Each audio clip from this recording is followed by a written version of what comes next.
This is your wife, Candace. You remember me, don't you, Jimmy? Jimmy? Last name Stanton. It's better than John Doe. You love being single. When this thing is over with, you and me, we'll hit some of our hot spot. In Bloodfist V, Human Target. Welcome to The Good, the Bad, and the Sequel. This is the movie podcast where we're talking sequels, and we do it in two parts. The first, an interview with an actor or someone involved that made the film worth watching, and the second, a discussion of the sequel, what they got right, what they got wrong, and how it could have been better. Really hope you enjoyed last week's interview with a star of so many movies, so many sequels, Denise Duff. Man, so much fun to talk to her about her career growing up in Long Island. Then her family moves out to LA when she's young. And then she wins a Star Search. And then she's starring in all these really fun movies. It was cool talking to her about because she worked with Charles Band. She worked with Roger Corman. So it was cool. There's like two people that are the king of like those low budget movies. And it was really cool to hear answers about that. How she was in the running to be Sandra Bullock's character in Demolition Man. She got a callback, still has that script, which is pretty rad. Just so many stories. Love talking to her. And and she plays quite the character of Candace / Michelle. If you haven't seen the movie, then that doesn't make any sense, but we'll break it down for you. Talking Bloodfist V, starring Don the Dragon Wilson, Denise, and man, one of our faves, Steve James. Before I talk about any of this crazy, one of the biggest twists in any movie that I've ever seen, I got to introduce you to my partner in the sequel watching journey, Jamie Riccardi. Jamie, how are you? I'm doing fantastic, Doug. How are you doing? Pretty good. When I had to commute to the train yesterday, this made it so much easier. And it's funny that when I was like, oh man, we might get bad storms, and you're like, oh, let's just do it tomorrow night. And then you're like, I have 20 minutes left. And I'm like, you know what's funny? When I got to 20 minutes left today, whew, what a 20 minutes. Like that last 20 minutes. Well, okay. So I'm struggling with this podcast tonight because one, Denise is awesome. You know, I mean, she really is a down to earth person, and she's really awesome. But the movie I struggled with. Okay. Really? And for a few reasons. One, yes, the last 20 minutes is a much different movie than the first hour, because movie's an hour, like 20 minutes. So yeah, there's not a lot of action in the first hour. There really isn't. There's, I think, action scenes. I guess the beginning and then maybe like a few fights, but yeah. But even the beginning, it's like, it's very quick. And like, and I know this was late in James's career, and I think the last film. So he was probably sick filming this. So like, it's like it wasn't his typical role, and so to see him like that, because he looked like he lost weight, like he looks very thin in the face compared to, but I mean, like, I don't think I've ever seen Don Wilson Dragon's movies. What? Yeah, and wow, there's a lot of them. He's not a good actor. I mean, I don't know. This movie was, I struggled a little bit with this movie. And so one thing I'm kind of confused on is this is the fifth movie in the franchise. And, obviously it's kind of a crazy story, this movie. So I wanted to just look up the synopsis on all the movies before this. I did that before too. Okay. He plays a different character in every movie? Except the first two. The first two is a tournament. He's trying to... So the Correct. First one's kind of Bloodsport-ish. Like he's going into tournament. That's Billy Blank's the first one. Correct. First two are like, okay, these are like fighting movies. And then the third one, he's fighting for his life in prison as a different character. Yeah. Correct. Right. Yeah. And then the rest of them, he's a different character. So my question is it really a franchise? If it's really, all these movies have nothing to do with each other except for the first two. Great point. Yeah, I was confused by that too, because I'd never seen the fourth one, and I forgot what his name was in the first two, which I think it's Jake. So when this one started, I'm like, oh, is that his name? I'm like, that's kind of crazy, the whole thing. Like, I don't remember being in the CIA or the NSA or anything like that. But just the way like the twist comes out, then I'm like, all right, that's what made me look, because I'm like, all right, yeah. I'm like, okay, this doesn't make sense. If they made 5 of these, what's his character? So I had to look it up, and sure enough, like that made it even more confusing. So he plays a different character, and it's like, so it's a different world, different, like nobody's the same in any of these movies except for the first 2. Is it really a franchise? Why I don't know. call it this? For our purposes? I don't know. That's a Corman classic. They do Sorority House Massacre 2 was totally different than the original Sorority Massacre.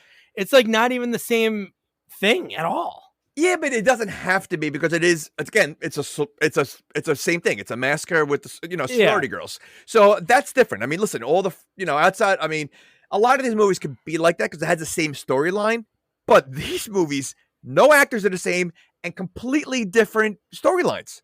So it was just, it's just weird that they decided to I mean, listen, good for us, but just weird that they continued, like, you know what? Let's make the 4th one in the franchise. Nothing to do with the other ones, but we're going to call it the same movie. Yeah. And I think there's 8 of these, and then there's Ring of Fire. Then there's Ring of Fire, and I think there's like 7 or 8 of those too. Oh, is that a continuation of these? Oh no, it's just a different one. So him and Corman sought him out in the 80s. That's why I want to interview Don the Dragon, because he's a world champion kickboxer. And if you didn't know it, you saw it on the main title card. You did. It says world champion. So, so which makes it weird, because isn't that considered the first one or second one that he was a kickboxing champion? No, that's him. That's him in real life. That's who he is. Yeah, but was that his character in this movie? Like that he's a kickboxing champion? Or that's just a title because you're saying that someone that's who he is. I'm saying that the title card in this movie, the first thing you see, it's like if Mike Tyson starred in a straight to DVD movie, and it's like Mike Tyson, 7-time heavyweight champion. So you're saying that if Philip, who's a plumber, decided to start acting, it would say Philip Jones, plumber by trade. Yeah, I would hope so. 5 stars on Angie's List. I would love that. That is so dumb. If they started doing that for all the movies, how ridiculous would that be? Like everybody's side job. Dog walker. Steve James, dog walker. So dumb. Man on bench. Salesman. No. When I saw that, I'm like, oh my God, it's so funny. But no, Corman like sought him out, and it worked. People watch these movies. They were the Corman. They were probably shot really quick. I don't know if I asked Denise how quick this was shot, but he just knows how to get it.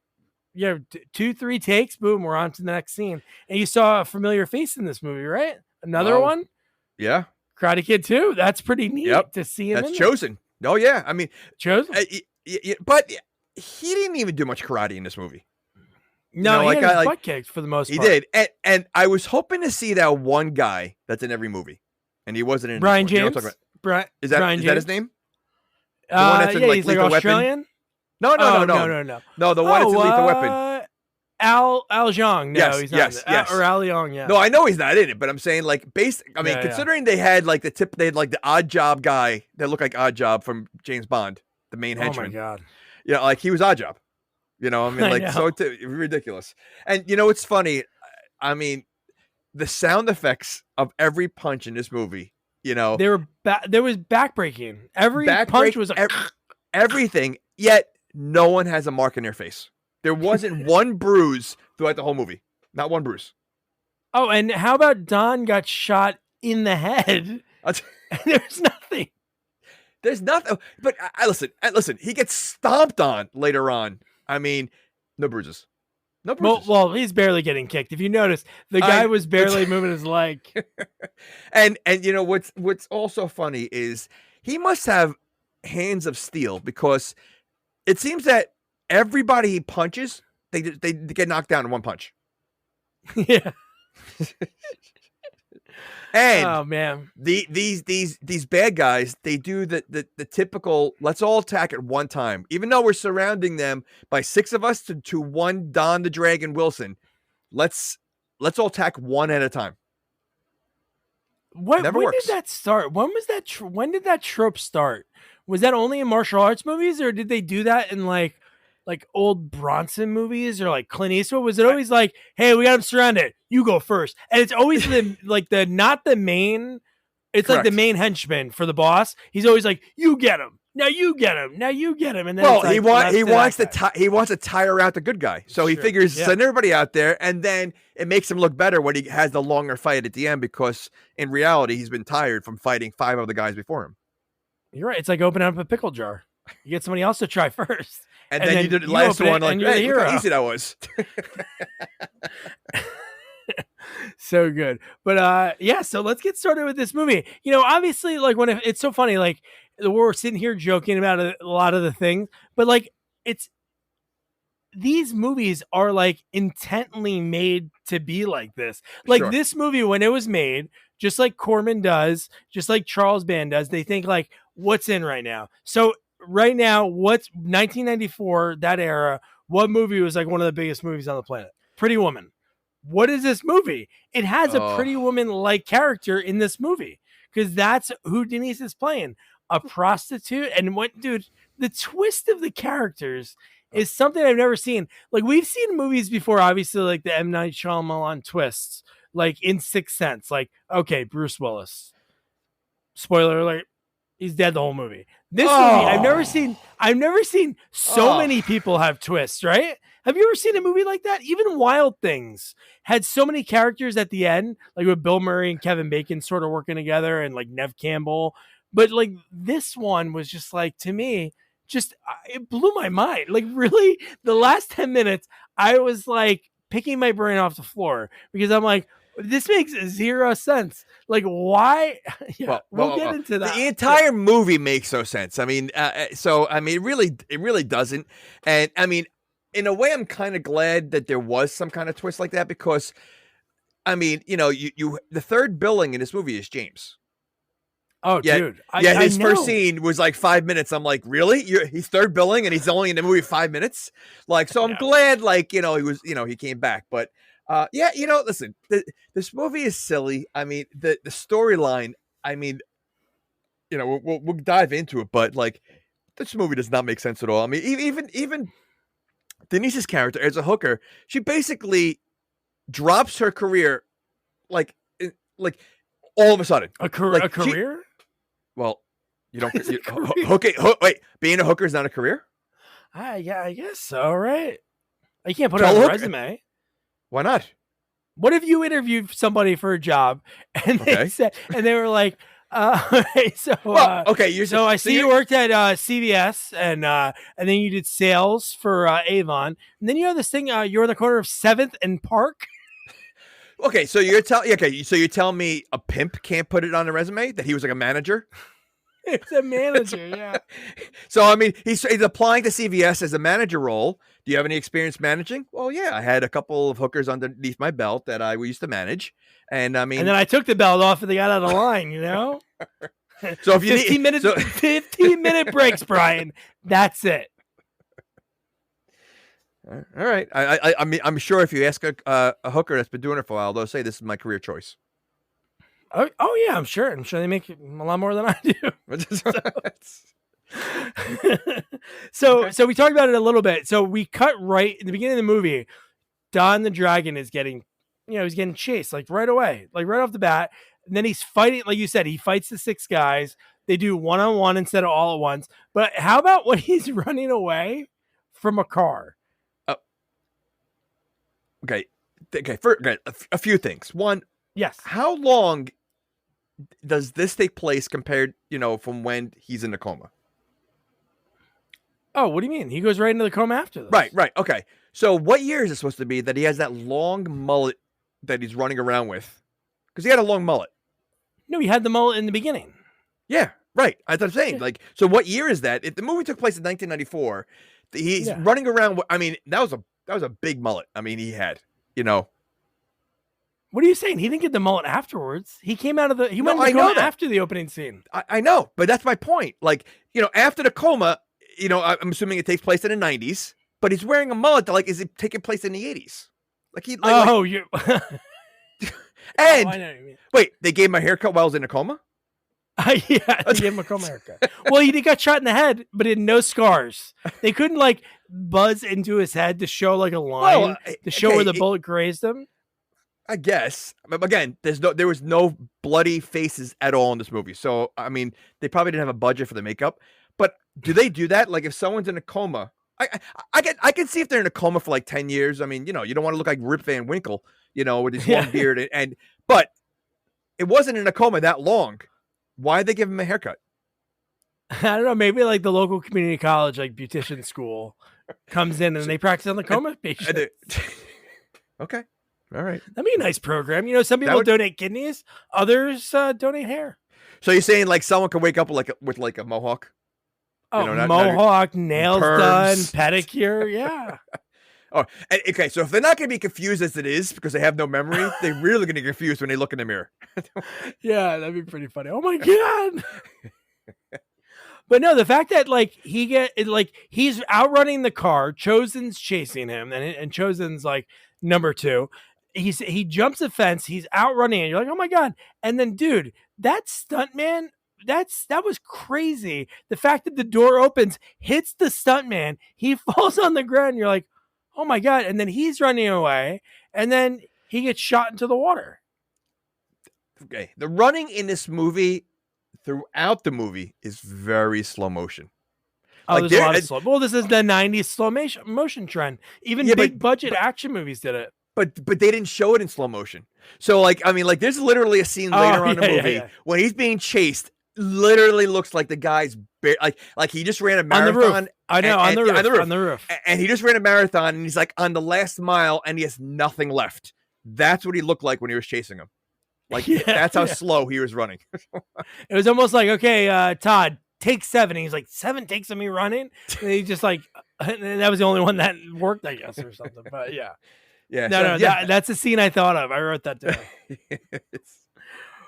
But yeah, the fact that so then he's in the hospital and they get him in there just in time, and then we get like a surgery montage with like very soft like elevator music. Okay, so was this before the nurse, the just awful nurse who walks in there? Oh, you're talking about the awful nurse that was saying she was in a coma? Yes. No. Well, she didn't say that. She says, "Oh, I wish I can close my eyes for a little while." I mean, like, how insensitive can you be? This guy's in a coma, and you're like, yeah, like he's cheating. Like he's cheating right now on like going to work. He's pretending to be asleep. Like she literally says, "I wish I can close my eyes for a little while like him." Maybe that's the thing in nursing school. Maybe the nurses walk in, they say something like that, and that triggers the coma patient to wake up and be like, "The nerve, lady! Like, come on." Yeah. But I must say, I would love a documentary on like coma patients in movies, because there's so many people that they play like, oh my god, where am I? And like they really don't, or they don't know who they are. Like some people play it too high or too low. I think he plays it like pretty good. Like I'm just like believable. Wait. Coma guy. You think he plays it really good? He doesn't know who he is, if he's married, but somehow he knows all his karate moves like no problem. Well, that goes to the different lobe. Remember the doctor? They had to throw that exposition in there. He damaged like the ulterior lobe or whatever, and that's the memory. He didn't get the karate lobe, which is literally, like it's not. Listen, at least I think like Matt Damon in Bourne Identity, he played it well. Like he didn't know, and then all of a sudden, out of the blue at the bank, he starts doing karate. And he's like, "Where did that come from?" Like he didn't realize he could do that. Here, Don just basically jumps right into it. Like he didn't miss a beat. And not to mention, they were teaching him how to walk. He couldn't walk. Okay, so there was a montage of him doing sit-ups in his room as a patient. Yeah. Like he's doing sit-ups on the floor. Like, how long was the therapy? Because it seems like it was very like a week. Well, it said 4 weeks. Like we saw the montage of him getting trained how to walk, but when he's doing the one push-up, when he's doing the sit-up, it says 4 weeks. Oh, it did. Okay, so in 4 weeks, his wife comes in. Okay, so in 4 weeks, he learns how to do full karate when he can barely walk. At least in Hard to Kill, Steven Seagal grew a beard.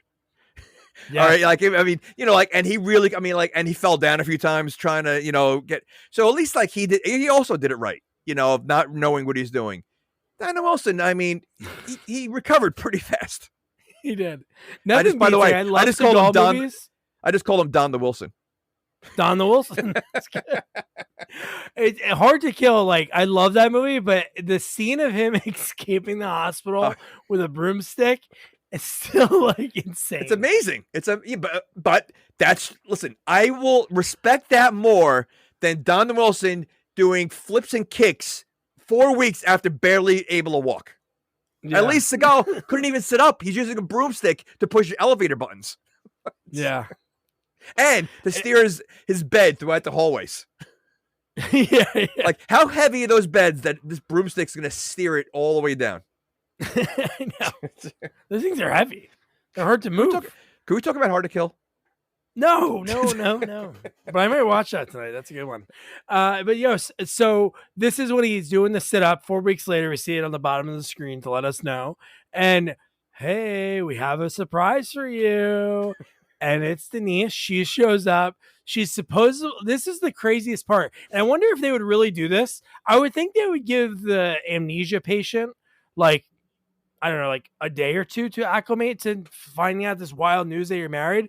They're like, I think you're good to go home now. Because the funniest part was he was upset, not about like not remembering his wife. He does do a little like, my wife? But when when they say his name, and he's like, Jimmy? Like, he's like, it's like he hates the name Jimmy. Well, first of all, they do this in every movie. I mean, look at Overboard. I mean, literally, they did the same exact thing. You know, so I mean, doctors don't care. They're probably like, listen, we gotta get rid of them. We don't know what to do with them. You know, let's just whoever comes in, we're just gonna send them along. But how did she find him? If the doctors had no idea who he was either, I'm sure he had no identification on him. So, well, I'm sure Chosen, like what we find out later in the movie, but not even at this point. Their job is to make sure that he's dead. So Chosen probably called. It looks like you have an assistant there handing you water. No, I don't. Like right above the camera and like. Oh, really? But yeah.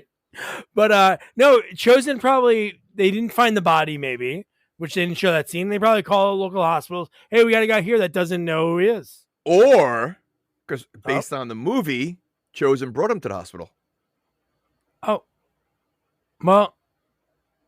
I don't know, maybe because remember we'll get into the end of the movie, but I know, but different. but for the fact that they did need him, so yeah, I mean, he was right there. They knew he didn't die, obviously. So my guess is they brought him to the hospital. That's a good that's plausible. It makes more sense than like because we didn't see a fisherman find him in the river, or, like in the water. We saw him fall in the water, then he was like in the hospital. Right. So they should have like bridged that gap. And you see this a lot in movies also that like someone like puts someone in a wheelchair, wheels them to the front doors, and then leaves. Do hospitals always just take that person in and just throw? Like, yeah, I know. Because it happens all the time. Like, it's like a ring and run, except you're leaving a injured person at the front door of the hospital. Yeah, you're leaving like a vegetable there, and you're just thinking like, "Hey, where's the insurance? I'm not taking this guy without insurance." Okay, you're that sassy woman. 100%. So like, okay, you could be bleeding from the head going to the emergency room, but you have to sit at that front desk with the insurance woman and going over your entire insurance. They will not put you in a room until you do that, even though your eyeball's hanging out. Yet people just wheel people in there who don't have any wallet or any identification, and somehow they get in the room, they get surgery, they get everything they want.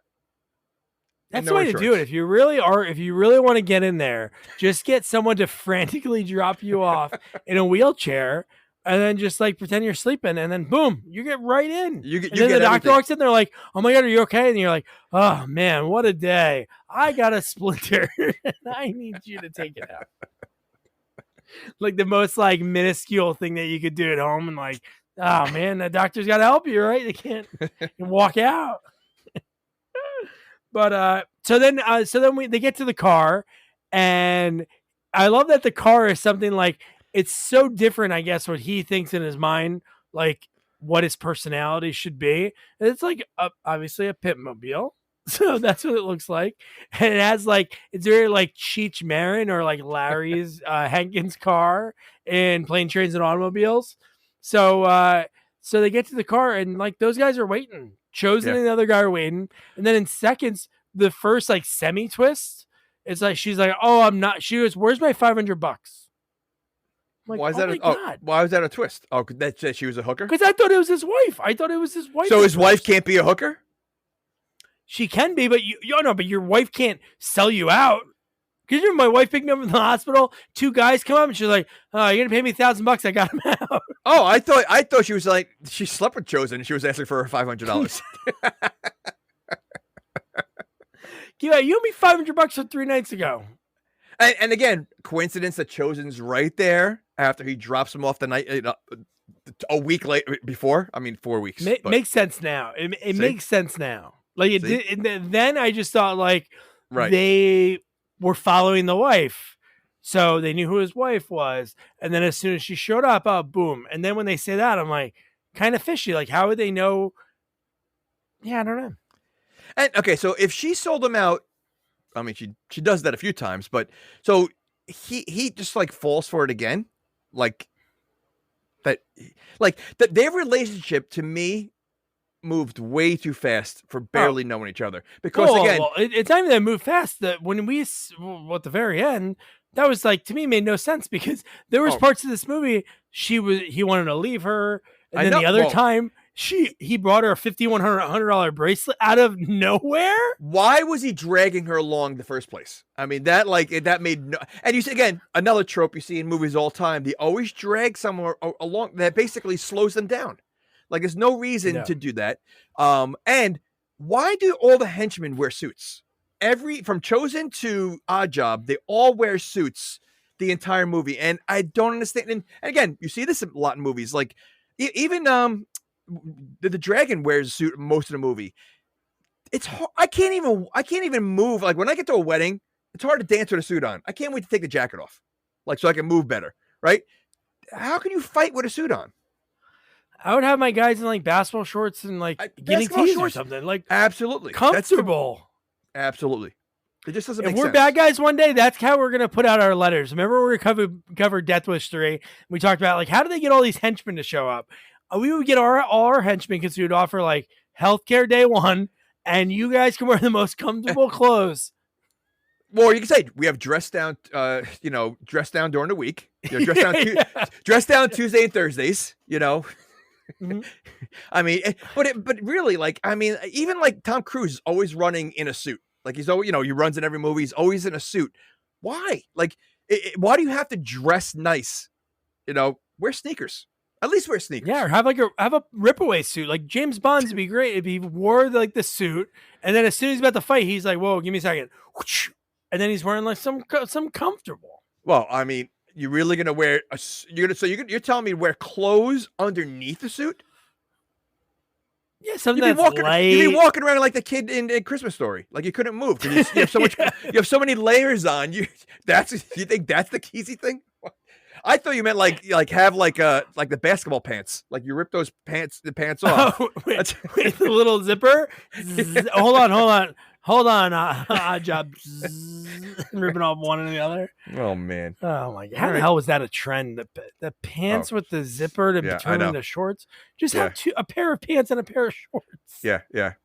So stupid. God damn. So they show up. And it was pretty bad. It went like 0 to 60 because she's like, "I want my money." And he puts her head onto the car, puts the gun to the back of her head. And she's like, never mind. Just let me go. And then again, just like most of the time in this movie, dragon, quick work of them. And they're off. They're in their car and they're running away. Yeah. I mean, again, I understand why he took her at this point because she was in danger, but doesn't know her. He doesn't know her. Well, how long until he knows that it's not his wife, or he thinks it's his wife the whole movie? Well, right away. Oh, there he finds out. Right there. Oh, yeah. Right. No, as soon as she says "Where's my 500?" Okay. She says it. Yeah. So fine. He saves her, gets her out of there. Like, first of all, she said that she saved him. How did she save him?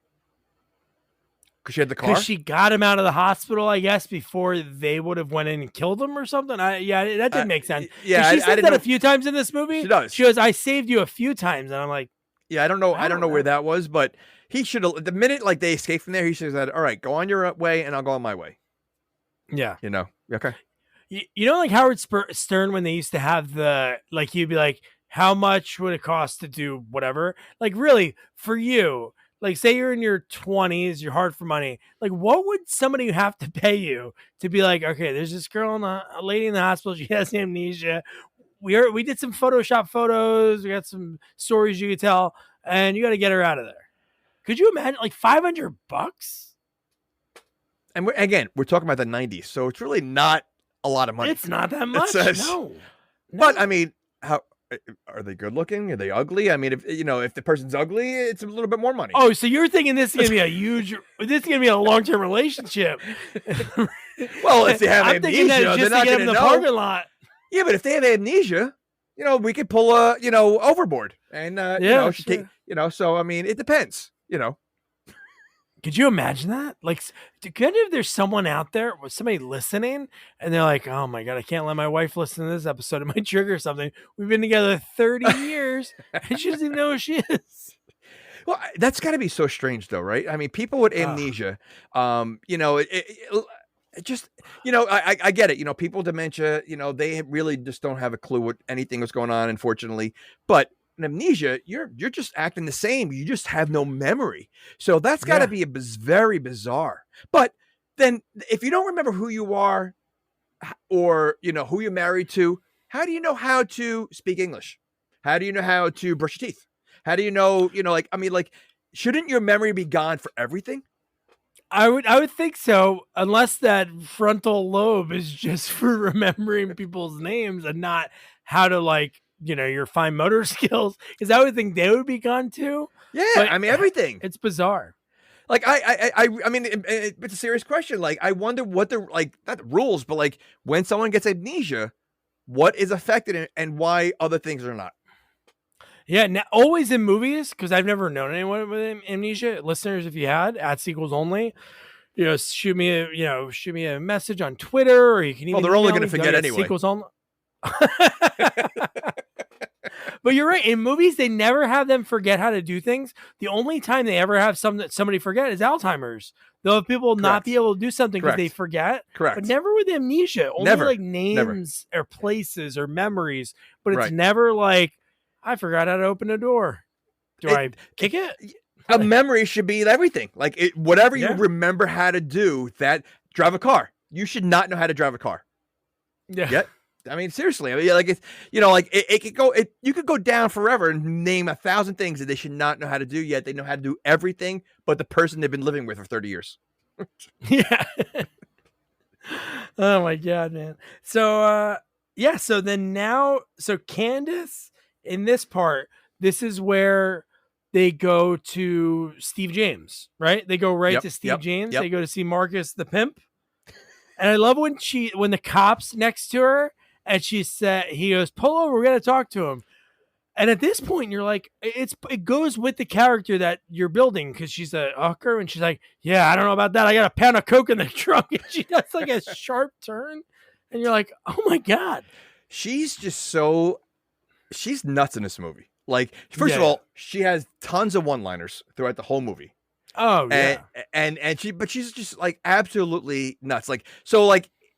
Knowing the ending, is she what's her real job? What is she? Is she a cop? Oh, she's an NSA. She's an NSA. Oh, she is. Okay.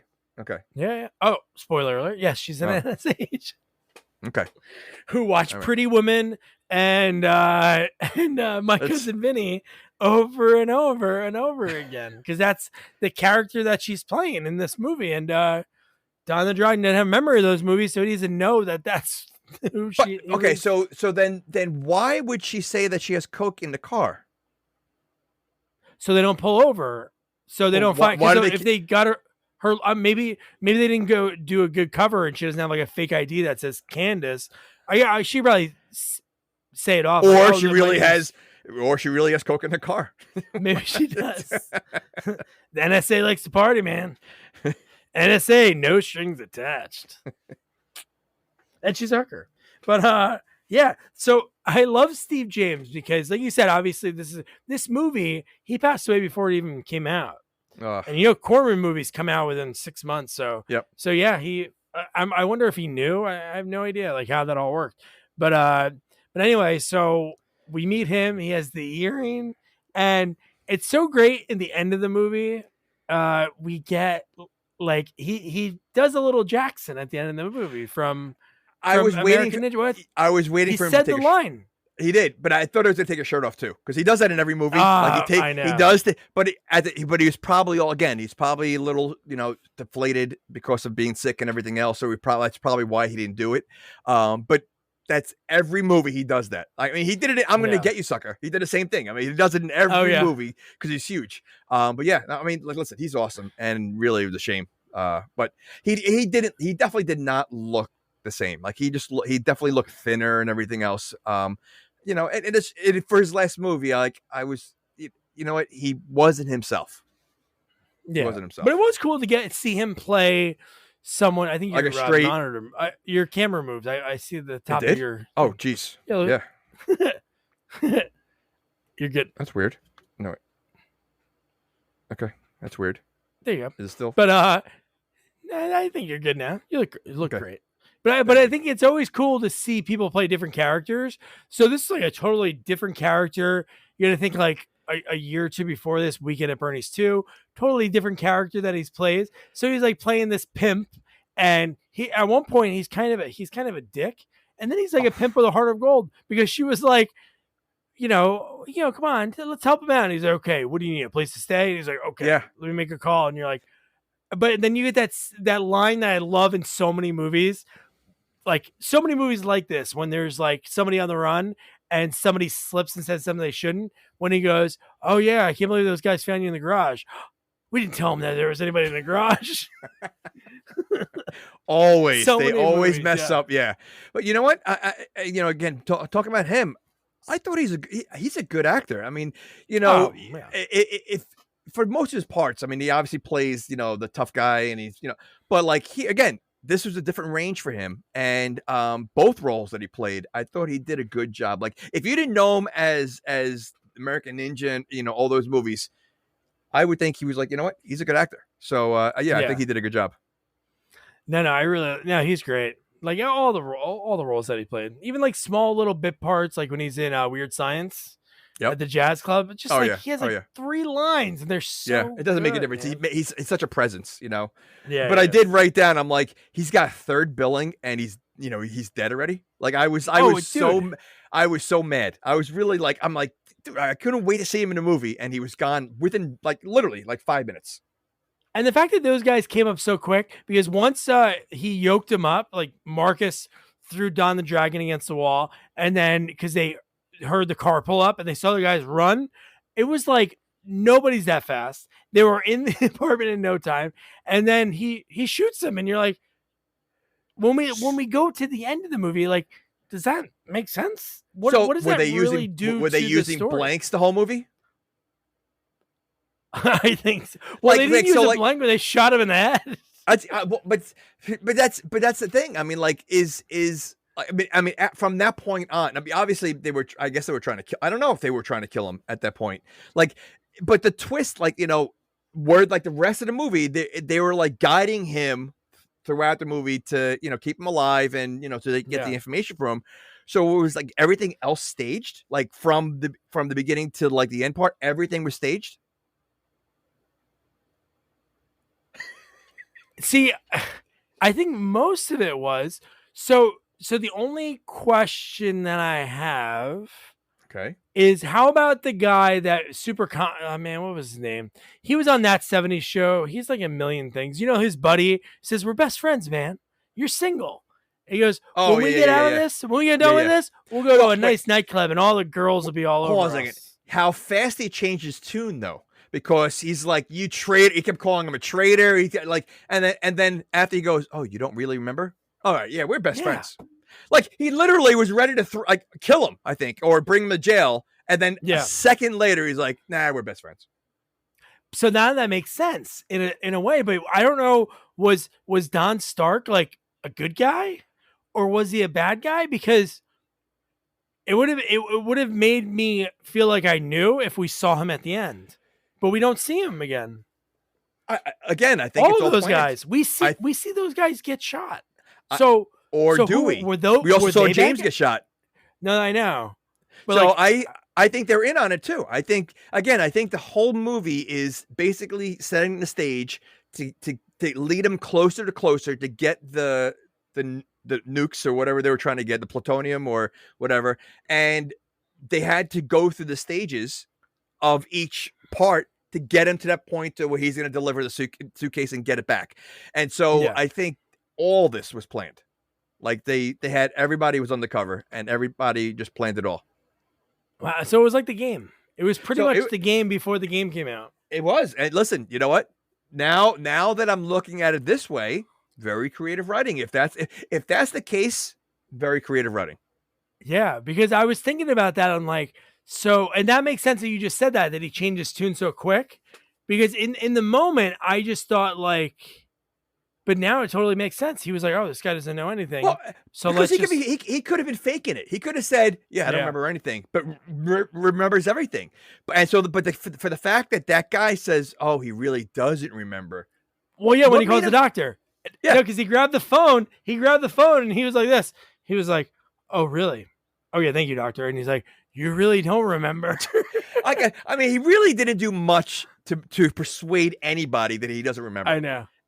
So it was such a quick switch that I think it was all planned. And listen, if this movie is what we're talking about right now, and it's the 5th movie, are all the other 4 this creative and twisty? I really don't think the first 2 aren't. His brother dies in a tournament. Second one, I think he goes back to it. Third one, he has to fight in prison. It's called Forced to Fight. And I don't know about the 4th one, but no, honestly, we're talking about one of the most creatively written movies. If it's really, wow, it's crazy. Now, if I watch it again, each scene is everyone's in on it. Is it like Jury Duty? Is it like that show Jury Duty? That's what I'm saying. Is he Ron? It might be. Is he Ron? It might be. And now that I think about it, since he plays a different character in every movie, does he have amnesia in every movie? And could you imagine that? And that's how they're connected for a franchise. Because if there's nothing else connecting him but the actor, but he has a different name, it's because he doesn't remember who he is. Yeah. Oh my God. So now they go to the hotel. They get away. They go to a hotel, and she goes, "Man, it's so weird going here and not having to work because it's like it's probably a motel by the hour." But it looked very shady. Very, very shady. Yeah. And then he calls 411 trying to look for himself. And he goes, "Oh, that number's unlisted." And she goes, "You look like somebody would have a unlisted number." What does that mean? I don't know. Like a lot of her lines. I mean, she's very silly. And then from there, she goes into, she knows the dollar amount of every item of clothing that he's wearing. And then when you think about it even more, it makes sense that he isn't like, I don't think an agent would dress the way that she's describing the clothes. That sounds exactly what he really is. And the fact that she knew exactly how much everything was, we know she's not really a hooker. So the fact that they probably bought the clothes for him. Oh my God. See?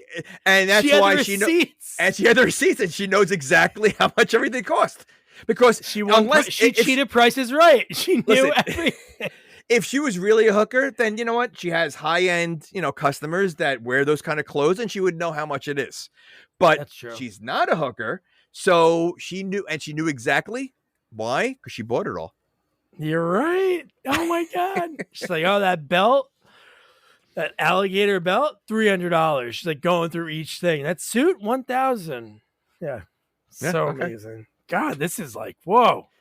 My mind's even more blown now. So where did they think they got those clothes? Like that are his? Like why was his clothes there? Oh, I think that's what was in the hospital. I guess it didn't get blood on it, or they sent it out for dry cleaning. Like he didn't question it. Like, why are these clothes? Like, I mean, okay, that's what he got brought in, because that's what he was running away in the beginning of the movie. So yeah, it was the same exact clothes that he. Well, I don't know. So you're telling me he was running a suit in the beginning of the movie. Okay, so you're telling me not only did they give him a haircut, the hospital, but they dry cleaned his clothes. Yeah. Okay. I mean, he jumped in the reservoir or the river that the clothes are probably wet, dirty, like crap, and they look super nice and pressed right now. Yeah. So, and again, no blood. So, okay. So that's a hospital I want to go to. You can get a shave and a haircut. Yeah. Okay.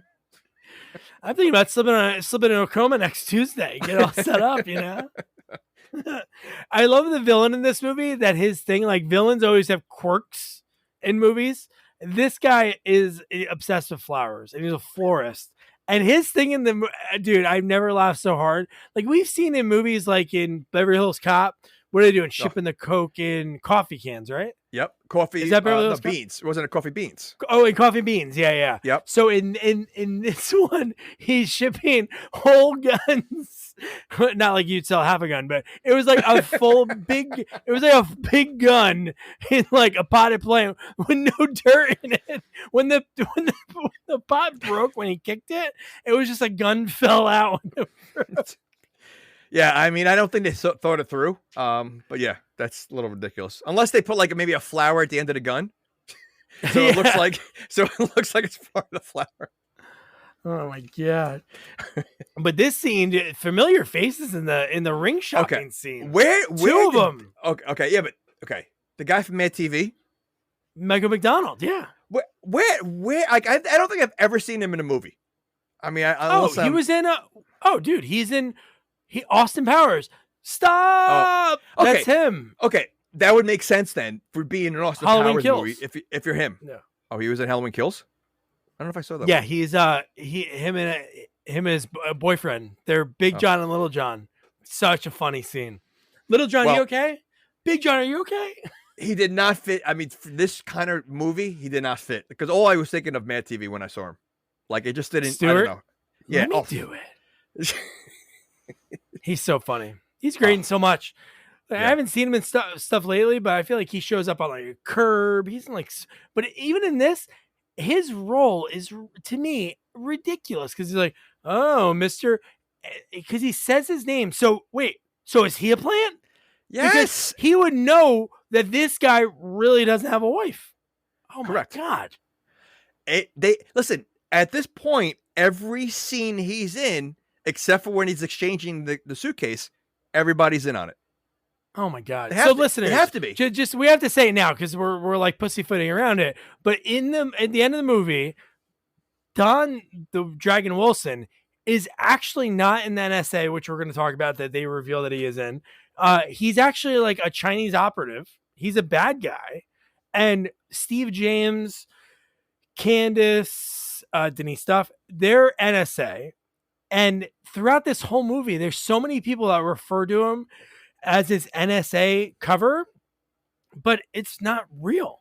Like none of it's real. So even in the scene, Michael McDonald's in on it because he's like, "Oh, Mr. what's it, Cordero or something? I don't even know. Oh, how you doing?" Yeah. And then he gives away his address. Oh yeah, do you have my new address? And he says it, and he's like, "Oh yeah, Century City." Oh, again, why would he assume that he's in the NSA if he didn't know? Oh, I know.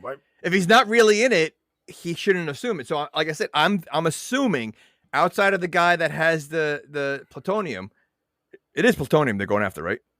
Well, to me, no joke, the plutonium thing came out of left field because in the beginning, the first time when Don Stark's talking to him, and he's like, "Oh, we're buddies." He's like, "Yeah, you're infiltrating them because there is Babu Bot is a freaking Benedict Arnold, and he's actually trying to make money off of this." And because at first, it's not even about plutonium. The first thing we hear about is like human trafficking. That's the first thing. And then out of nowhere, when he opens up that suitcase, I'm like, plutonium? That's like not what this whole beginning thing was about. Yeah. So again, but that's what the rest of the movie's about. So yeah. It just I know. I think they have too many twists for their own good, and they just because it just a lot of it didn't make sense. I mean. Well, to me, it doesn't make sense when we watch it in a way, right. But it's funny whenever we review these movies and you really think about it, like the fact that he bought, like there was probably something cheaper than $5,100 bracelet that he could have bought her, and like does he know that he has that much credit to be able to buy that? I was saying, where did he get the money from? And how did he know how much money he had? Right. So they must have, like, again, somehow that part I didn't know. Like, I mean, like, yeah, because she gave him the ring. Yes. She knew that the ring, it was engraved that said that was the place Correct. that it was from. So it was like, it was all a setup. But you notice Sharon Lawrence. But wait a second. But the ring was real because he did have a wife. Yeah, but that wasn't his wedding ring. That was a ring that they planned, or maybe somehow she read something on the engraving and said, "Oh, you bought this from so and so." I don't know. Do they engrave rings and say like, "Hey, we bought this"? No, I think that was just really his wedding ring. Oh, okay. Well, I mean, because again, they had to mention his wife in real life that he might have, they think he might have killed her, so so I think that really was his wedding ring. But like, yeah. But in that scene, and she was like just like a jewelry store. Sharon Lawrence, who was on like she won I think she won a SAG award. She was nominated for some Emmys. She was on, what the heck show was she on? She was on Picket Fences, NYPD Blue. That's where she won her Emmy, or she was nominated. But she was on NYPD Blue for a long time. And she's randomly in this movie, just like just in the store. But yeah, that's so funny thinking about that Michael McDonald scene. So he was in on it. Somebody showed up and said, "Oh yeah," or maybe everybody in the store was in on it. Like, it was just some big like ruse. Like, this really is jury duty. I mean, it's like jury duty. Is. Yeah. So maybe jury duty got their idea from this movie. Yeah. Because now we talk about it, makes sense. My note says, wouldn't he know that that's not Mrs. Stanton? Like, if he comes in that much that he knows his name, correct, he would know, hey, that's not Mrs. Stanton. Okay. And you know what? They set that thing up pretty quick. But wait a second. But what is he gonna? He's gonna rat him out if he's having an affair. Maybe. That's true. I they're not gonna call. I mean, he might give him a wink, like, hey, I know that's not Mrs. Stanton, whatever. But yeah, he's not gonna rat him out if that was, the case. But I just think they knew everything. No. God, that's wild. That's really wild to think about. Listen, we could be way off, and like, No, I think you're 100% right. I think it's all a setup, because now when we think about the apartment, like, because while you're watching it, you're not rewatching. It's like when you see the movie The Game. The first time you see The Game, like, it's hard to rewatch it because it's like, once you know the twist, but you're watching for those little things. You're like, holy shit, this is all like, all these people are like actors in this. So even when he breaks into his apartment, and so, wait, unless I missed it, how did he know where he lives? Oh, he asked Michael McDonald for the address. He said, "Do you know my new address? Can you tell me the address you have in there, just so I make sure you have my new one?" And he read it back. Okay. Again, that's it. It's that easy to get personal information, like, like just like that. And again, well, he knew him.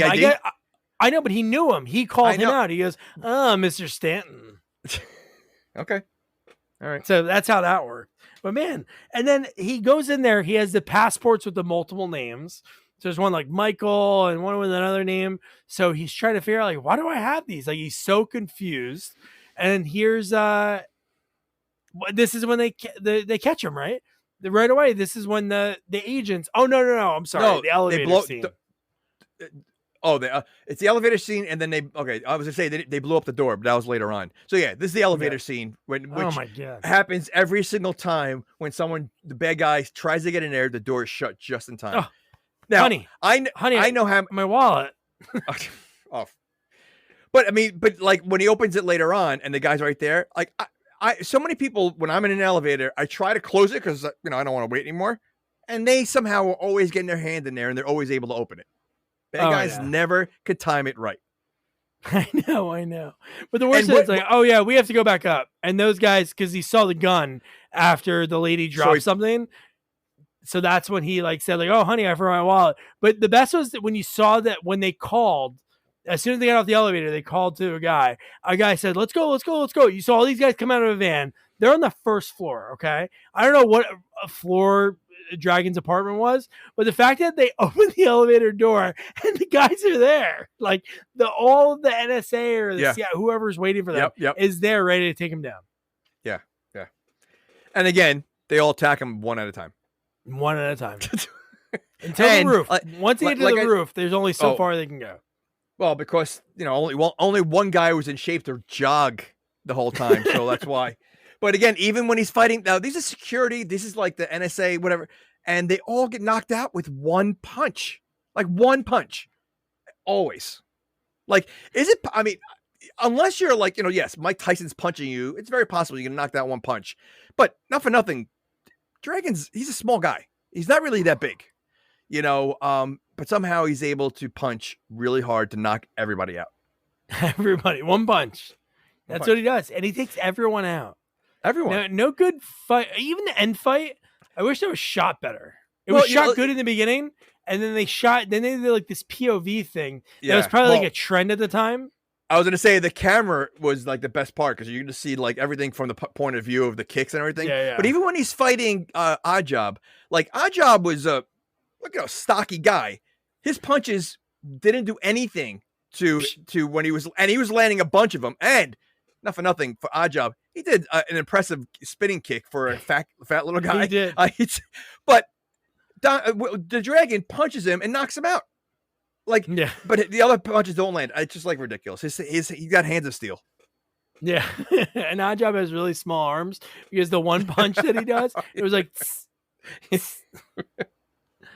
oh my God, man. But, so this is when they fight like we said, like again, one-on-one, the fights, I wish there was like better fights in this movie. Yeah. Because really makes quick work. More fights. Yeah, more fights and just like better fights. To like even the end fight, I wish it could have been like better. It was still cool to see like Steve James versus him. But anyway, then he fights everyone, and then finally a guy pulls a gun out and he stops. Finally, all these guys running after him finally pull a gun out. But then again, if this goes with our theory, they can't kill him, so that's why they had to wait. But like I was saying the same thing. I go, you have all these security guards. No one has a gun with him. Clearly, he's knocking everybody out. One of them has to have a gun to stop this guy. You're right. And it makes sense, right? What's even crazier is when you think about the end of the movie, when they're like, but you shot me, because they needed him in order to get information they needed, even though he was a Chinese operative, but they shot him because they said they had to because he was running away. Why can't they do it now? That made no sense too. I know. Unless, again, they were such a good shot that they were able to just get the part with the memory and keep him alive and then miss the rest of the movie. Because the rest of the movie, even when they're shooting, they can't hit anything. Although he does get shot once in the arm. Yeah. Well, what if the doctor was in on it too? And it was a fake hospital. And all the doctor said was, you have amnesia. And then he just like believed, oh, I have amnesia. What or if the doctor damaged his frontal lobe? How do we know he was really shot? Well, we didn't see any. There was no. We didn't see any blood. There's no scars or nothing. Nothing. Nothing at all. Okay. I guess somehow, but yeah, they're arrested for treason, and and then it's so funny. Like when we talk about with Don Stark, when he goes, "Yeah, you remember," and then finally, when the doctor says, "Like, oh, he really doesn't remember," uncuff him. Like that quick, and then he goes, "We're gonna set you once you finish this and you make the handoff. We're going to get you guys new identities. You guys going to move somewhere nice." And you're like, okay, like this happened pretty quick, right? And his name's Mikey like, now. Again, how long has he known her that like she's going to get a new identity with him? Like this. Why? Well, maybe. I was thinking that'd be like really weird if it's like, okay, guys, you guys are together, so you're going to have to move to my blue heaven. But you guys are married now. Considering that wasn't a plan at all. Again, he was never going to get a new identity. Never. Yeah. It would have been great to see Don Stark at the end. That would make me feel a little bit better right now about the end of the movie. Like, knowing, like, really, if still 90% of the movie that we see, people in the movie are in on it. But if those guys are in it too, that's even crazier. Is that whole scene? If they were in the room when they finally told him, if they were in the background of the room, when Chosen was there and everybody was there, James, and then you see him in the background like that. Yeah. That was a time for him to be there. Yeah. Okay. Well, there's only one line. Yeah. I was going to say, I don't want to ruin our theory right now. So even though he wasn't there and there's a possibility we're wrong, I'm going to stick with we're right. Yeah. I don't think we're wrong. I just think it's something that they didn't need to, because we saw like basically like two people like 3 people that were bad actually like be turned. But it's funny, at the end of the movie, there was only one line. I'll talk about it then, but I just want to mention a little bit now. But there was only one line when that got revealed, the end, like, oh, you're actually a Chinese operative. There's one line that the bad guy says that made me feel like, holy But the old shit. bad guy? Yeah, the old man. He says something. He goes, I took care of you. And he goes, you did nothing for me. Right. I'm like, right. but now really, he probably really loved this guy. Maybe you've known him his whole life. Maybe that's his dad. I thought it was his dad. And he murdered him. Well, and let me tell you something. For being the head bad guy, he did nothing. Like, he died in like 2 seconds. Like, I expected him to like start having a karate fight also, and like just taking him on. Why a karate fight? Because everybody's doing karate in the movie. No. How about the fact that he escapes Don the Dragon Wilson with like a little spin move, and then seconds later he comes back with a gun, opens the door, and doesn't have the gun up already. He has to open the door, then lift the Uzi, and then he gets shot. So he wasn't prepared to open that door, but no, he maybe he didn't. But now thinking about it, he probably didn't want to shoot maybe his nephew or somebody he's known his whole life that was like a son to him. So maybe that's why he hesitated, and then boom. He was hoping that whoever Don the Dragon Wilson, whatever his real name was, really in that moment remembered. But well, he knew. Not. He knew who he really was. Not at that point. He didn't know that he was no. I'm talking about the bad Chinese guy. Operative. But the bad guy thought he was who he was. He knew that he was a Chinese operative. Yeah, that's what I mean. Oh no. Yeah. Okay. No, but he was saying working Don the for Dragon. him. He was. I'm saying that, but that whole time, Don the Dragon wasn't. He was acting like he didn't know him. Right. Don and the he Dragon was trying to kill him. Yeah, that's what I mean. Okay, so I'm thinking that main henchman guy, when he pulled the gun out, probably hesitated because he's probably like, I know this guy. I know this guy really well. I don't want to kill him. But Don the Dragon didn't have that same feeling because he had no idea who he was. Right. So. Okay. Oh my God, dude. and this is where I wrote here. Oh, there must be a traitor in the NSA because the bad guys are here. The bad guys are at like within seconds. They're there where Don Stark is, telling about you and me. Like, we're gonna go to a club when this is all done. We're gonna get all those ladies. Man, you like the ladies. And again, just like a second ago, he was ready to he was calling him a traitor. I mean, so yeah. Oh my God, man. So everybody gets killed. Like everybody in there, they somehow are the only two that makes sense. The other ones are all fake killed. Okay. And the fact that she's alive throughout the whole movie, I mean, how many shootouts and everything else that, she's gone through, yeah. Yeah. Okay. But the one line that he says when he goes, but what about my wife? And he says to him, wife? You love being single, buddy. Yeah, I wrote that down. But that briefcase had $600K in it. So, of course, he took that briefcase. They ran out. See, and, so now isn't that a weird number? I know we discussed money, in weird number. Yeah. Weird number, right? Isn't it? Yeah. Okay. Is there a significant, 600,000? Why wouldn't they just go straight to $1 million? Or just do 500, like these normal 250, 500. Right. Right. I think so. Right. 600. That's just so weird. Okay. 600,000.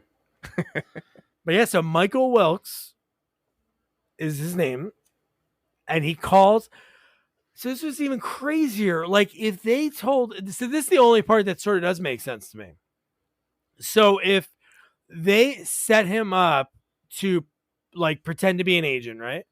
When he calls the NSA and they're like, Michael Wilkes, and they're like, badge number. He's like, I don't know. I have amnesia. Yeah. Michael Wilkes. See, that made no sense to me.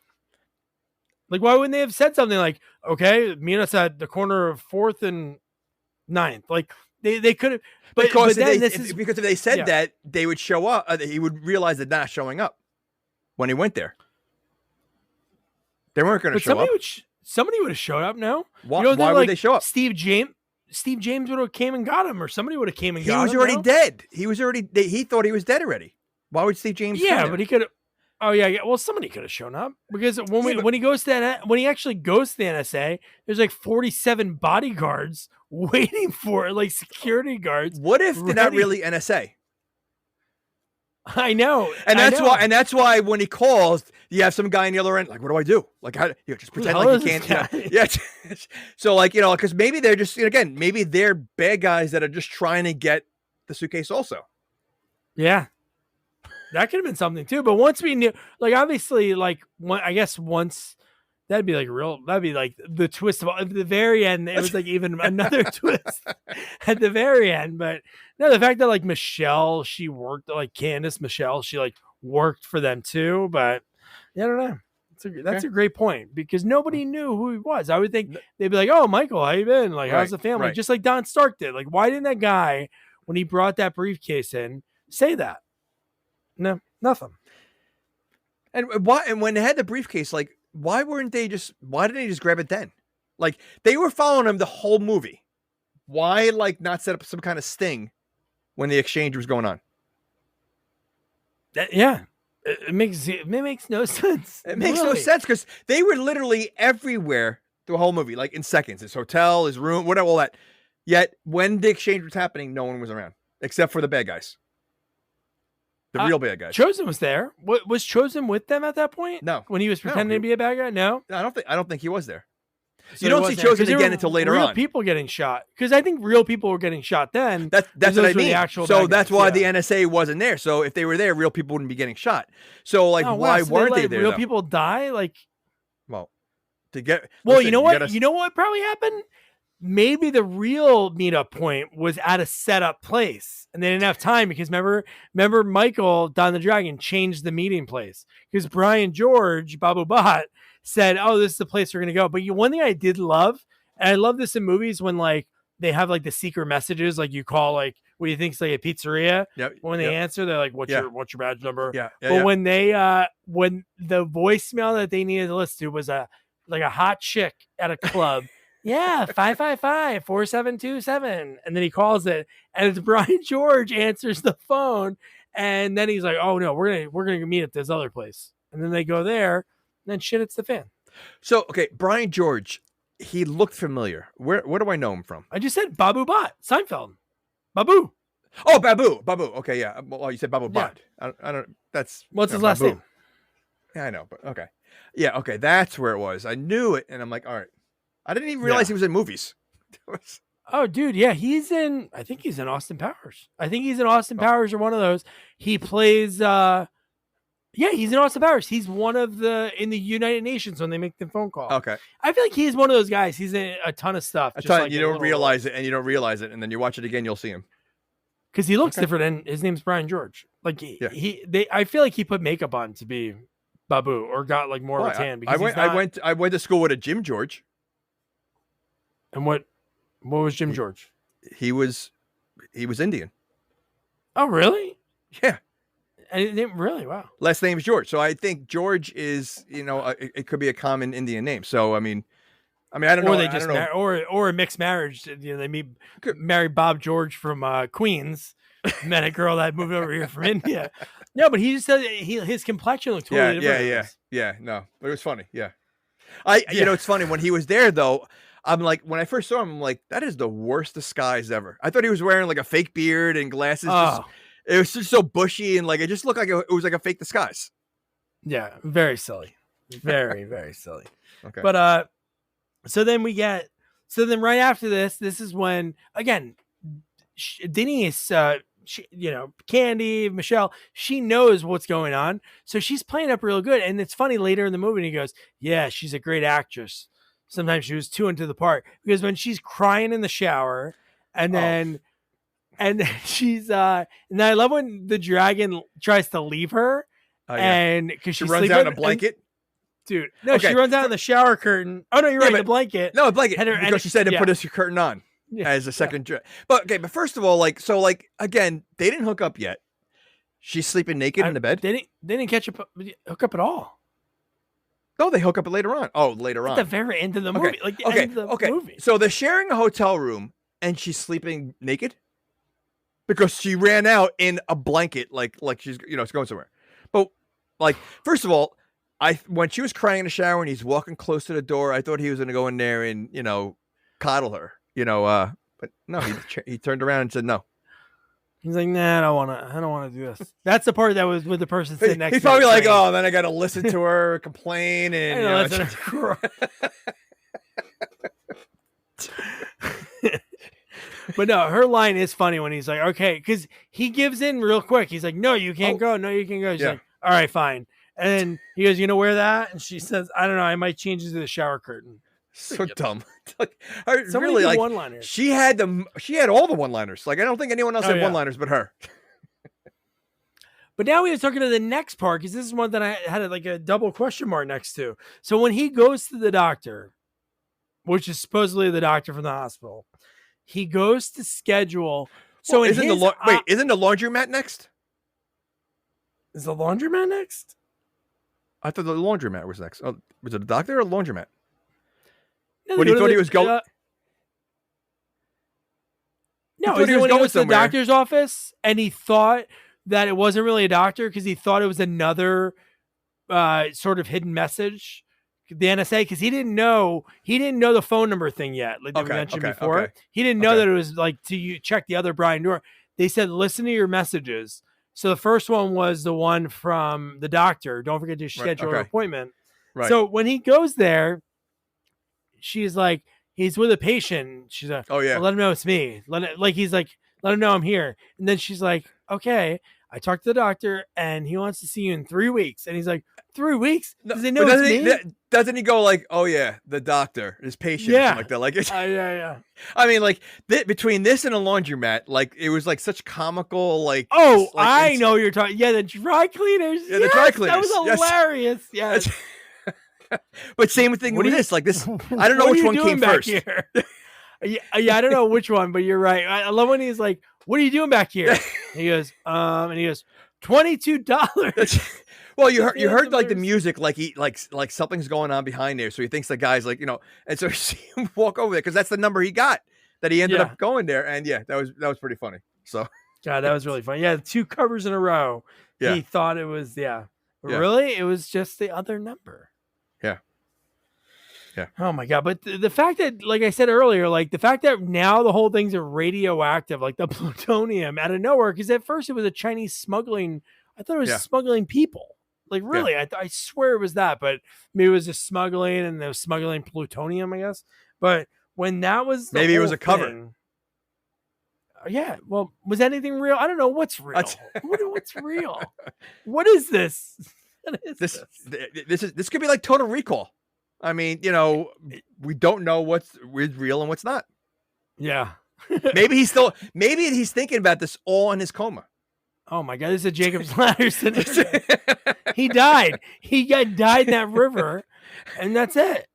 That's it. Roll credits. He was actually dead. But so then like we talked about, they go to like some like cheesy bar, like whatever that was, like some rando bar set. It was a cheesy bar, yeah. And they're getting ready to make the exchange, and in seconds, they're there. The bad guys. And you're gonna do an exchange like this major. I mean, really, it's major at a bar. Like, I mean, like this is plutonium. Like this is like it's such a I would think like, and how much money was 600,000? 600,000. Well, it's a little less than that because he tried to give her like $1,000 to go see her aunt in Arizona, and she goes, "I don't have an aunt in Arizona." But later in the movie, she goes, "Oh my gosh, I actually do have an aunt in Arizona." Yeah, because that was important to like mention. You lied about everything else, but that she didn't lie about. yeah, that was true. And my parents did really abandon me. Yeah. But I mean, like, so first of all, I like the fact that they have her sitting in the booth right next to him. So the old, like, the old, like, let me eavesdrop. And again, like, this is a major exchange. First of all, that guy's going to come alone. Like, I mean, this is a major exchange. Oh, well, Brian George is sort of like, he's a traitor in his eyes. Like, no, I know, but I mean, he wouldn't come alone. I don't think he'd do this alone. I don't know. Can you trust anybody that you're doing something super illegal? He trusts the dragon because he goes to the dragon. You don't trust me. So I know. Yeah. So okay. Yeah, but this whole scene, it's like a big shoot 'em up. Brian George saves the day because he does the old table flip. He shoots one of the henchmen.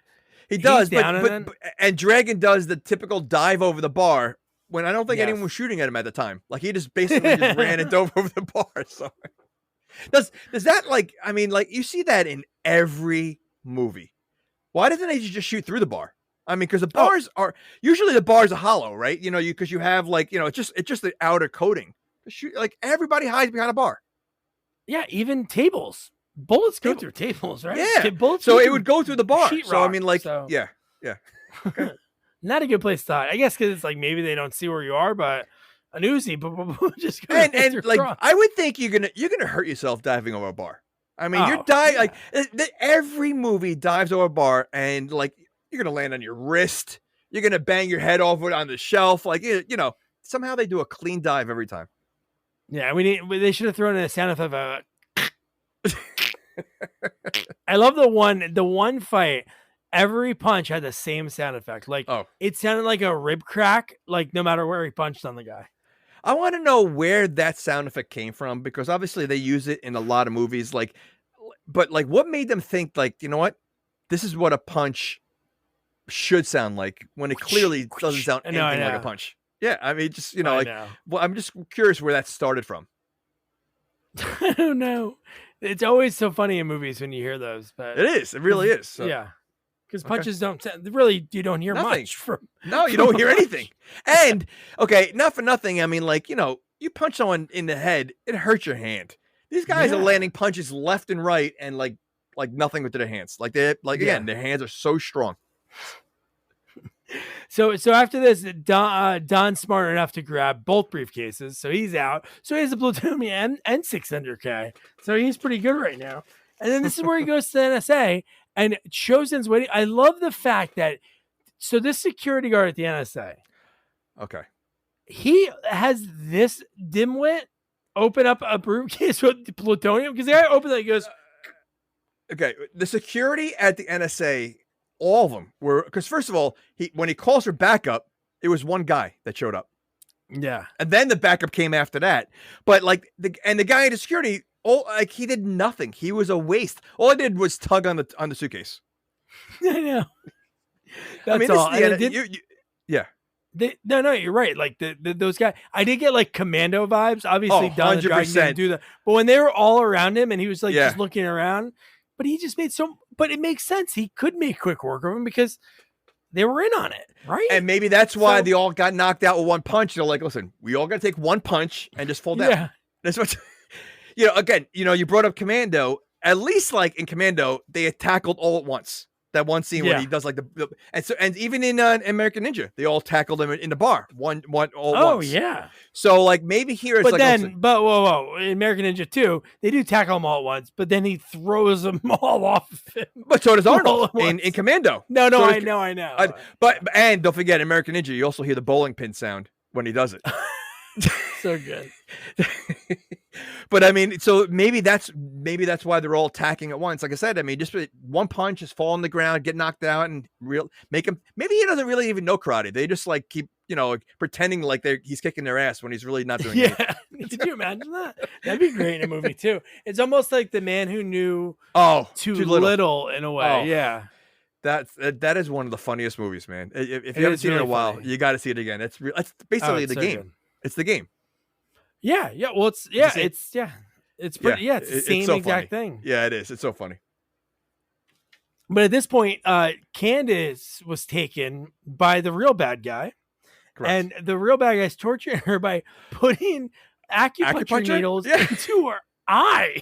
Well, yeah. I mean, that's it. Like the one in her, I guess there was maybe pressure points because like they had just one in her face that she was like screaming.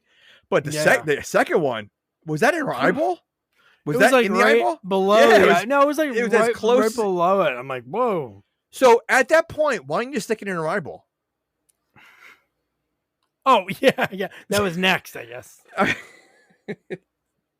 And so she said, "I'll talk now." So what information did she give them? Yeah, I don't know. That's a great question because he's like, "Where is she? Where is he?" And then in my mind, I'm like, "Why would she know? Really know?" The only thing she would say was the hotel. That's the only place I know of him to go. Right. And you guys know where he lives already, I'm sure. Right. But my favorite character in this entire movie is the sleazy hotel worker. Do you remember what he says? No. He says, "Hey, a guy called for you." That was it. No name, no message, just that. And Don the Dragon took it. Okay, a guy called for me. Which guy? Who could have called? If it was like a girl called for you, then it's like, all right, I know who that is. It's probably Candace. She wants to talk to me. According to the dragon's best friend, Dragon likes being single, so it could have been many girls. He loves, yeah, but they would know he's at some sleazy, pay by the hour motel. How do you know? That's where he brings him. Oh, could you imagine that? That's the spot. Oh my God, man. So the bad guys show up to the hotel, and how about that? That was a good thing. So what bad guy showed up? Oh, Odd Job and another Odd Job, yeah. Because at this point, the main bad guy, the florist bad guy, he's with the girl. He hated Chosen at this point, right? Didn't he say like? I didn't think Chosen was. Chosen doesn't show up and. No, I think he got fake killed at one point. Well, during one of these things, I think he fake died. He did. Yeah, he did. That's why I don't remember him too much in the movie until the end. Yeah, because the other henchman, because he said, "Don't fail me again" to Odd Job, because he told Chosen the one time, "You failed me too many times." Right. So maybe he like fake got shot during the NSA scene. But anyway, so when they show up and he just has the shower running.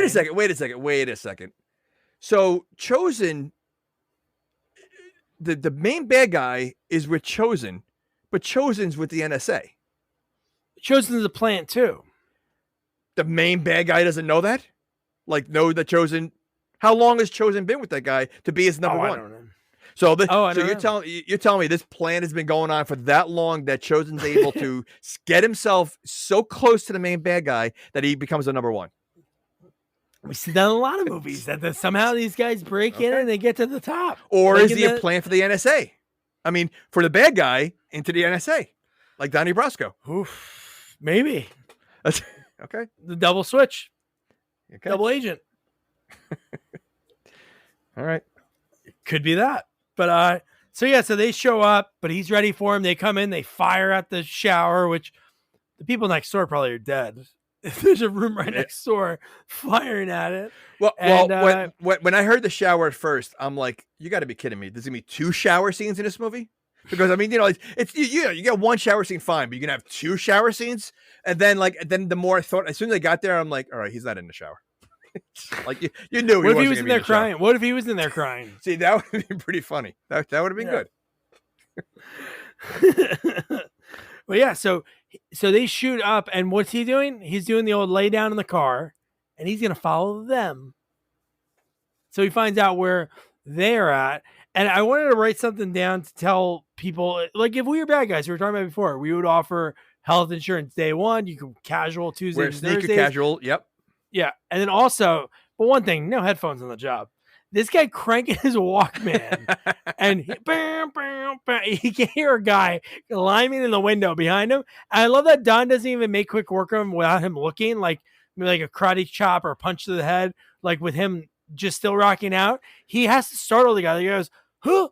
Yeah, He takes off his headphones just to get knocked out. Yeah. Just to get everybody got knocked out. Yeah. But man, he sneaks up on him. So this is the part where he comes out of nowhere. Like you had the main bad guy helping, like watching his guys put the pot of plants in with the guns. Yep.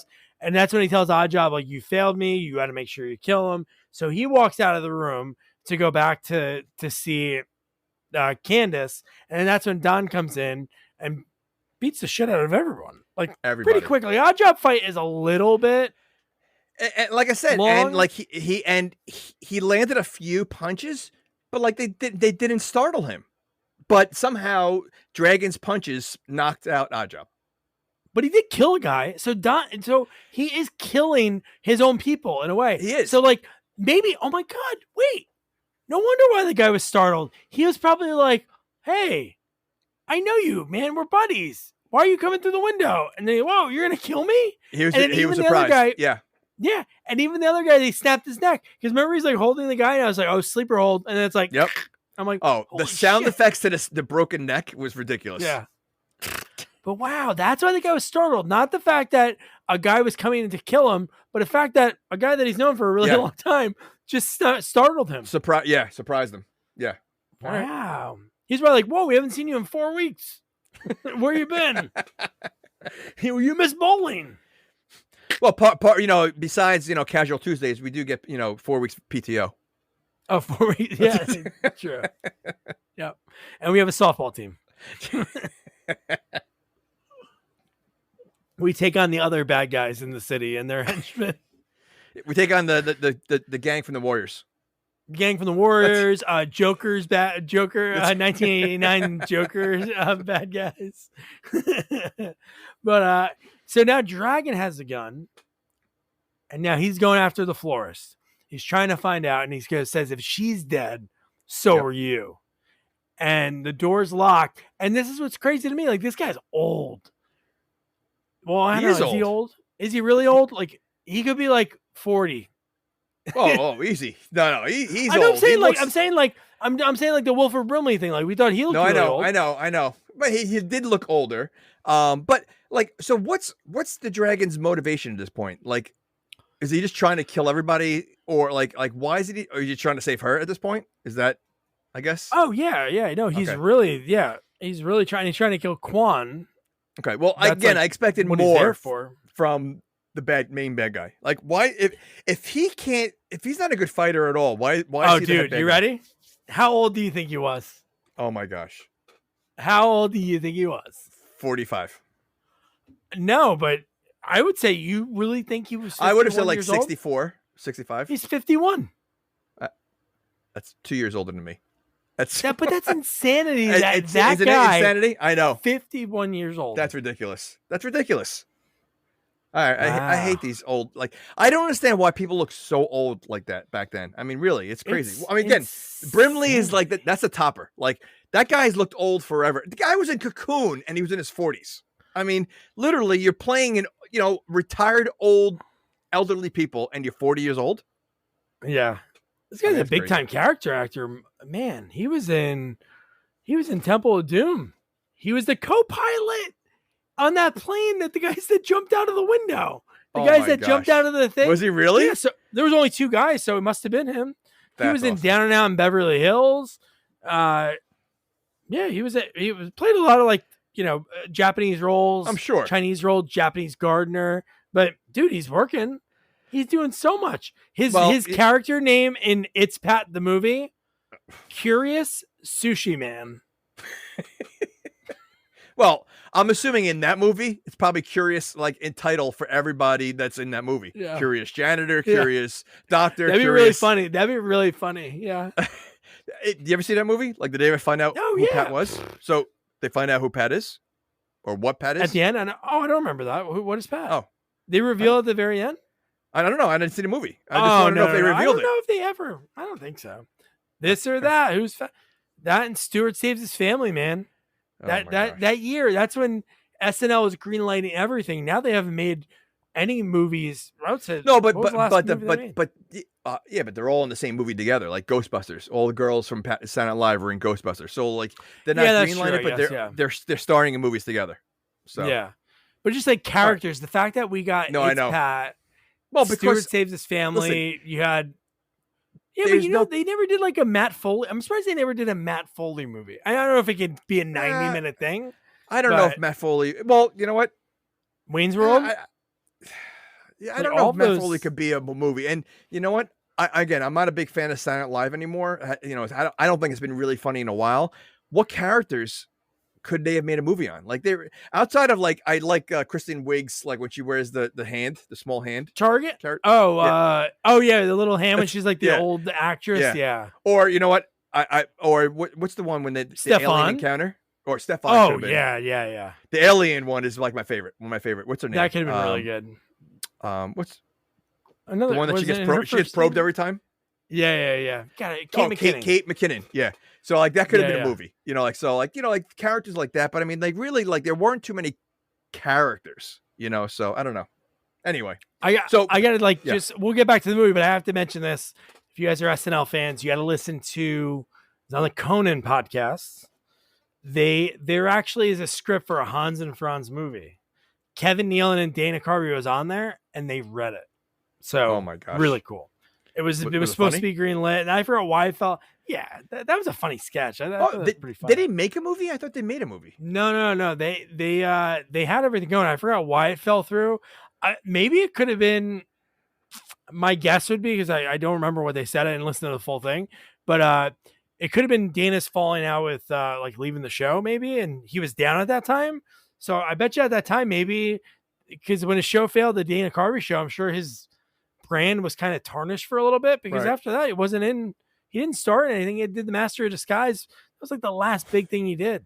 That was a pretty funny movie. That was a funny movie, though. It is so silly, it's so stupid. good, but it's so stupid. Yeah, I know.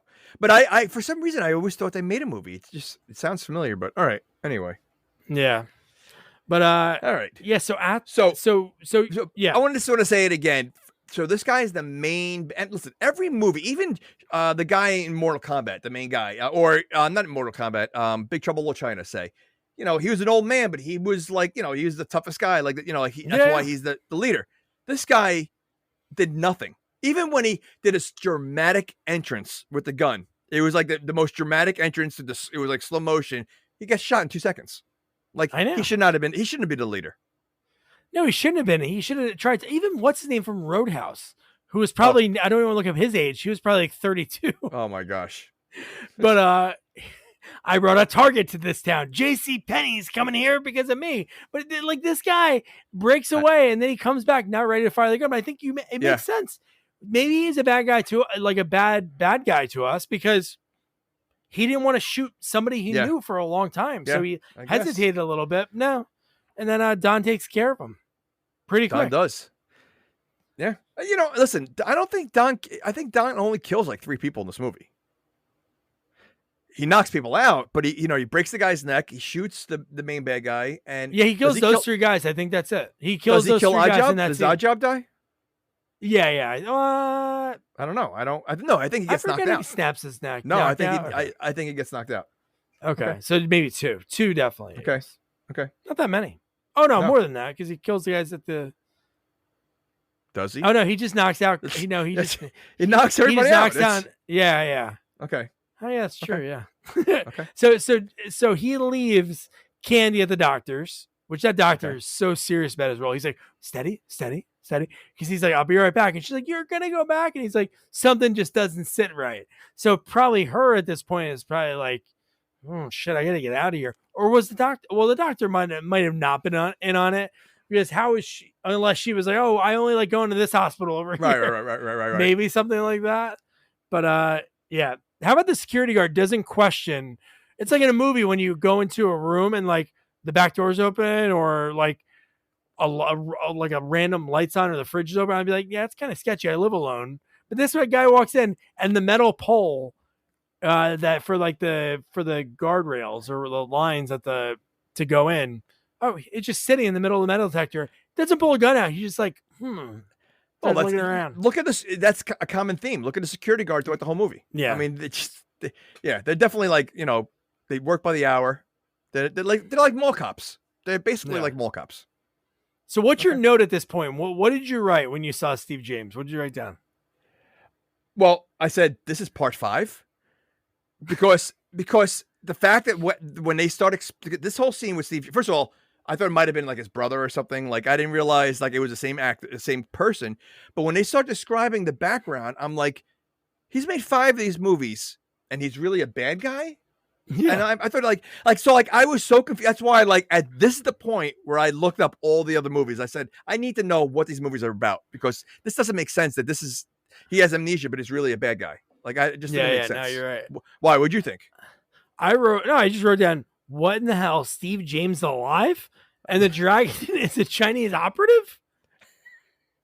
Yeah. And then I wrote, so the dragon's buddy who said he was an operative in the NSA, was he really one or no? That was my question. Was Don Stark? And that's my only open item. If somebody messaged us that was a part of this movie and they said, you know what, Don Stark we deleted that scene, then boom, this is the greatest written movie of all time. This really is it's the game before the game. This is really clever that everybody is involved. If in this scene See, this is what would have made it on the game level. I'm hoping someone from Twitter will correct us on this. I hope someone I hope so. responds, because we get those, we get corrected all the time. And I'm hoping someone can correct us on this one.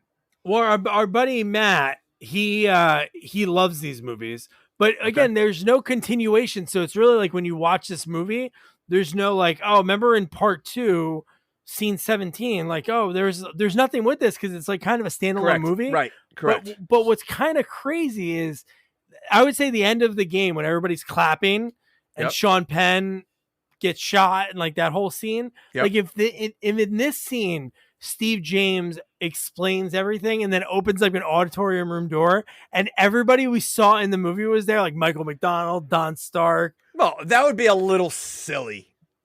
I mean, it would be like everybody was in the NSA. Yeah, but who cares? Like at this point, I mean, first of all, and that's why I question if James was really in NSA, because there's only 4 guys left at the end of the movie, like that are the bad guys that have the dragon. Like the rest of the NSA is not there. Like you would think there would be a lot more people, and there's not. So like, is he really a bad guy? Not the NSA. Now you're thinking because they're double twist. Now like the ending's not real. Where's the rest of the people? Where's the rest of the NSA? Well, Michelle seems like she's really in something, or she thinks she's in something, or she's a bad doing guy. Paperwork at a desk, or maybe she's part of the bad guys. I mean, that's, or she's really a hooker and she's just doing them a favor. Yeah, I don't know, because I mean they're using a weed whacker to torture him, right? That was a weed whacker, wasn't it? Wait, the very, very end? No, that was a boat engine. Oh, it looked like a weed whacker. I thought they're going to murder him with an actual boat engine. So the line that Quan said, I wrote it down again. I mentioned earlier, but he says, "Oh, but I've done so much for you," and he says, "You haven't done anything." So he probably really did stuff for him. So that's why he wasn't ready to pull the trigger. Correct. Crazy, man. Dude, and Steve James's line when Michelle's like, "Hey, don't hurt him. He helped us." And then he says, "You slept with him?" The guy, you slept with him was one. And then the other line, he goes, "The guy gets shot in the head. Now you say he's Mother Teresa." No, but he goes, "Did you sleep with him?" And then she's like, "Oh, no." Like she was like, denying it like right away. No, actually, they stayed really far apart from each other the whole movie. There was no sexual chemistry at all. Yeah. Which made the end even more crazy. But I guess she was like, "Hey, this is my job." But she's like sort of in love with him. But he forgives her that quick. I mean, he almost died. He almost got tortured to death. I mean, and again, for these bad guys, why do they have to play games and like kill him with a boat engine? Like, first of all, that would be extremely messy. But like, why wouldn't they just shoot him? If they want him dead, just shoot him. Why do they have to play games? Back of the head, throw him in the water. Right. That's it. Done. No, they have to play games and use like the most obscure way to kill him. Yeah. But I did like how evil Steve James was. I thought that was a great like part of his character, because when he goes, "Yeah, we're gonna take care of him. We'll talk in the morning." Yeah. Oh yeah. And Michelle's doing the paperwork, and she's looking at the bracelet that he gave him, that he gave her. And I love that he's like sleeping, and then they duct tape on the face. They throw him on the ground again. They're barely kicking him, and they're getting ready to take him. But I love when they're getting ready to take him, and Steve James are walking down the hall. He's like, "Wait, shh." And he points him to go behind the wall, and he's like, "Hey, Michelle, what are you doing here?" And then she's like, "Explain." "Oh yeah, just had some paperwork." Blah blah blah. So was that a real police station? Because wouldn't there be cameras everywhere? Office. Okay, so wouldn't there be cameras everywhere? Right. Yeah, that's true. I mean, like, so the fact that they're like duct taping him and dragging him along, where is everybody else? There's no one around, because he was in a cell, which means that there's no back door. Like, he's going to have to go through the front and get around. Yeah. No one's around. No one sees it. That's why, like, is that really a real NSA place? Like, or is that just one of their lairs? It was like a little holding cell. There was only like 2 cells at the max. Cells. Yeah. But I love Steve James when he goes, "Hey," she goes, "What are you doing here?" And like real quick, he was like, "Yeah, I just wanted to come back and let you know that we're really going to take care of him for you." Yeah. But you can't talk to him. He's sleeping now. What is he, a baby? Oh, yeah. He's sleeping now. And she's like, "Oh, okay." Yeah, we don't want to disturb him. You come back tomorrow. But then she was a little sketchy. So I don't know what he said. That's what made no sense. The last line that Steve James said had something to make her think, because she made that look like, huh? But thinking, like, even after he said it, to me, it was just a regular, like, normal line that somebody would say. But something threw. Well, I don't think off, she. like, I think she thought he was hiding something when they met in the hallway. Okay. I think so. And she followed him because clearly she knew exactly where they were going. So she was probably saw him, hopping along. Was his legs duct taped too? I would hope so. Right? Wouldn't he slam his legs on the ground? Right. That's what I would do. Oh no, but he kicks them later on. So maybe they weren't. Okay. So why didn't he stomp his feet right then and there? Yeah, I know. What if he did do that and she was like, what was that? And he's like, I brought my horse in. Well, maybe he assumed that if he did it there, then the rest of the NSA that's not really there anyway would have came down. Oh, maybe. You're right. Okay. But yeah, so then like you said, they throw him in a trunk. They're going to chop his face off with the boat engine. He gets out of that pretty quick. And then he uses the fast moving blade to cut duct tape around your hand. Yeah. I don't know, man. I don't know how that would work. I think again, this is a guy that still has no memory of anything. I mean, he does a lot of good stuff without having a memory. So yeah, he's pretty good. But so then we get the Chosen and the other one I wrote they're dead, but I feel like he didn't shoot them. He didn't have a gun. I feel like he just kicked them. No, like I said, I don't think he kills anybody except James and like two other guys. So three. Yeah. So I guess his kill count's really three. So then the end fight is, again, even though I didn't like the POV of each fight, it was cool at the beginning to see when Steve James grabbed the pipe. And he does that in a lot of movies. So I think he is an expert with weapons like that, because he does the swords he uses American Ninja too. The way he spins it around and stuff, like he's used sticks before. So he's awesome. And again, you could tell that he's not himself from all the movies. Like I said, if he was, that shirt would have came off. The minute he put his jacket down, I'm like, all right, this. And no, but the point of view was it was a camera point of view. Every kick, every punch, it was a little silly. It was weird because you saw him punch, and then it was on the other end, you saw not like the punch hitting. It was before the punch hit. Yeah. So it wasn't that the same? But I love his line. You aren't the only one who knows that karate crap. And I'm like, oh my God, that's almost the same line that he says to Armstrong. I was not expecting a fight between them two. So I'm glad. Oh, I didn't either. Especially the fact that he got shot in the beginning. He was gone. So I was thinking, you know what? He's top billed because they know who he is. Or maybe because he passed away, they were like, hey, let's put his name higher up in the credits, something like that. But it was still cool to see them go at it. It was. And I'm glad it wasn't as quick as Odd Jobs. At least, James got a couple of good punches in there. So. Oh, yeah. And I forgot. He doesn't even get credit for the kill because Michelle comes and shoots him. Yeah. But is he dead? I don't think he's dead because he said something to her. So I don't think he dies. She lets him live for some reason because they're on the run. Well, I mean, they were close too. Because listen, they must have been exes maybe, because he seemed annoyed that she slept with him. I feel like they. Oh yeah, he was a little jealous. Yeah. Yeah. So they probably dated. So she's like, I can't kill him. I'll just hurt him. I can't kill this guy. I'll just hurt him a little bit. Yeah. Okay. But so when they're driving, he was like, where are we going? You probably still work with him. How can I trust you? And she pulls over, pops the trunk, and it's the money. And he goes, so you stole it? And then I forgot what her line before they kissed was, oh, crap. I don't know if she said I stole it for us. And then they kissed and I'm like, what? Okay. I'm sorry. There is no way I would trust her with anything. Not at all. Literally, Wilson, the dragon should have died. Could have died many times. And you're going to trust this woman? No way. Then I wrote down,